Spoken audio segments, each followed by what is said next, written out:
Gulat ako dito ah. Oh, nilalaki na oh. Oh, hala, ang daming bunga. Kaya pala wala na kami problema sa kamatis at saka sa kuwan. Sa sibuyas, ayun oh. Oh, hala. Ngayon ko lang nakita ito oh. Palibasa hindi ako umaakyat dito sa taas. Yan oh, daming kamatis oh, may talong pa oh. Oh, yan oh. Hala, ano ko pa kaya ito? O yan, dami pang tumutubo. Hala, ang galing ng misis ko ah. Oh, daming tanim dito oh. Oh, oh, hindi ako makakit dito eh. Kaya para tuwing umaga lumalagabog dito sa taas. Oh, oh, surprise ito ah. Ang dami talaga. Parang meron pa ata doon sa taas ay. May natatanaw pa ako oh, ayun oh. Oh, ano kaya yun? Tingnan ko daw, tingnan natin. Akitin ko daw.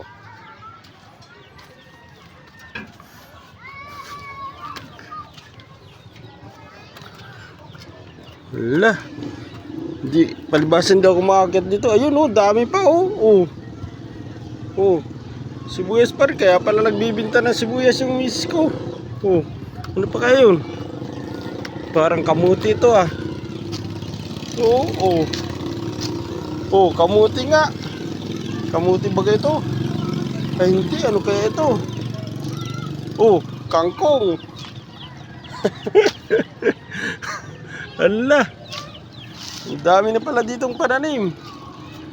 Ah, hindi ko ba alam ito? Oh. Ayun, lalaki ng sibuyas oh. Oh. Oh, nasa ano na ito, nasa tuktok. Sa tuktok ng aming bahay oh. Hala. Oh, gayahin niyo ito mga kapatid. Oh, para wala kayong problema sa kuan oh, dami oh. Oh.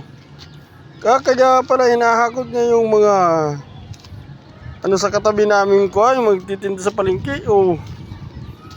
Oh. Ginagawa niya pala itong pataba.